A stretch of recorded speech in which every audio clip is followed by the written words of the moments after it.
কুড়িগ্রামের নাগেশ্বরী উপজেলার দুধকুমার নদ উন্নয়ন প্রকল্পে গুরুতর অনিয়মের অভিযোগ উঠেছে। নদীর সুরক্ষা নিশ্চিত করার পরিবর্তে প্রতিবাদকারী ১৩ জন স্থানীয় বাসিন্দার বিরুদ্ধে ভিত্তিহীন ও হয়রানিমূলক অভিযোগ আনা হয়েছে বলে দাবি করেছেন এলাকাবাসী। এ ঘটনায় এলাকায় তীব্র ক্ষোভ ও উত্তেজনা বিরাজ করছে। প্রকল্পের W31 ও W32 প্যাকেজে নিম্নমানের ও দায়সারা কাজের অভিযোগ তুলেছেন স্থানীয়রা। তাদের অভিযোগ, নদীর বাঁধ নির্মাণে মাটি ফেলে ঝুঁকিপূর্ণভাবে ভিত্তি তৈরি করা হয়েছে এবং নামমাত্র কংক্রিট ব্লক বসিয়ে কাজ সম্পন্ন দেখানো হচ্ছে, যা প্রকৌশল নীতিমালা ও মানদণ্ডের সরাসরি লঙ্ঘন। স্থানীয়দের আশঙ্কা, এ ধরনের অপরিকল্পিত নির্মাণ বর্ষা মৌসুমে টিকবে না এবং ভবিষ্যতে ভয়াবহ নদী ভাঙনের ঝুঁকি তৈরি করবে। আমরা অনিয়মের বিরুদ্ধে কথা বলেছি, এখন আমাদের চুপ করাতে মিথ্যা অভিযোগ দিয়ে হয়রানি করা হচ্ছে, দাবি স্থানীয়দের। এর প্রতিবাদে বামনডাঙ্গা ইউনিয়নের মিয়াপাড়া এলাকায় নদীর কিনারায় স্থানীয়রা মানববন্ধন কর্মসূচি পালন করেন।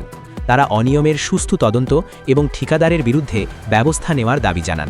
তারা আরও জানান, ৫ লাখ টাকা চাঁদা দাবির যে অভিযোগ আনা হয়েছে তা সম্পূর্ণ বানোয়াট। এটি আমাদের মুখ বন্ধ করার অপচেষ্টা। অভিযোগ অনুযায়ী গত ১৭ তারিখে স্থানীয়দের বিরুদ্ধে চাঁদাবাজির অভিযোগ তোলা হয়। পরবর্তীতে ১৮ মার্চ ২০২৬ তারিখে কুড়িগ্রাম সদর থানায় ১৩ জনকে অভিযুক্ত করে অভিযোগ দায়ের করা হয়। স্থানীয়দের দাবি, প্রকৃত অনিয়ম আড়াল করতেই এ ধরনের অভিযোগ এনে সচেতন নাগরিকদের হেয় করা হচ্ছে। এ বিষয়ে সংশ্লিষ্ট ব্যক্তিদের কোনো বক্তব্য পাওয়া যায়নি। নদীর কিনারার বাসিন্দারা দ্রুত নিরপেক্ষ তদন্তের দাবি জানিয়েছেন। তাদের আশঙ্কা, এ অনিয়মের সঠিক সমাধান না হলে ভবিষ্যতে এর নেতিবাচক প্রভাব পুরো অঞ্চলের ওপর পড়বে।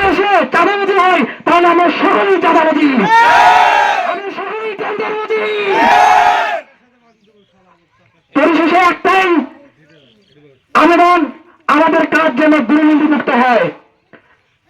এমপি মহোদয়ের কাছে আমাদের আবেদন, প্রশাসনের কাছে আমাদের আবেদন, আমাদের কাজ যেন দুর্নীতিমুক্ত হয়, নদীর কাজ যেন দুর্নীতিমুক্ত হয়। ঠিক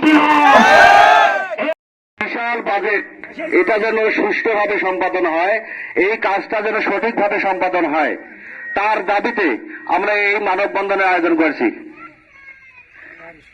আমি জানতে পেরেছি পানি উন্নয়ন বোর্ডের কিছু দুর্নীতিবাজ কর্মকর্তা, কিছু দুর্নীতিবাজ রাজনীতিবিদ, সেই সাথে দুর্নীতিবাজ ঠিকাদার তার সাথে হাত মিলিয়ে আমাদের এই আবেগকে নিয়ে তারা ঝিলিমিলি খেলতেছে।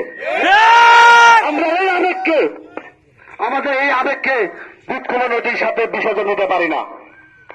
আমরা চাই আমাদের যে সরকারি নিয়ম নীতি আছে, এই সরকারি নিয়ম নীতিকে এই দুর্নীতিবাজরা বিজ্ঞানগুলি দেখিয়ে তাদের মন মতো কাজ করতেছে। এই দুর্নীতিবাজরা সরকারের নিয়ম নীতিকে তোয়াক্কা করে তাদের মন মতো করে কাজ করতেছে। আমরা চাই সরকারের শিডিউলভুক্ত, সরকারের লিস্টভুক্ত যেভাবে টেন্ডার হয়েছে সেই অনুযায়ী আমাদের দুধকুমার নদীর বাঁধ নির্মাণ করা হোক।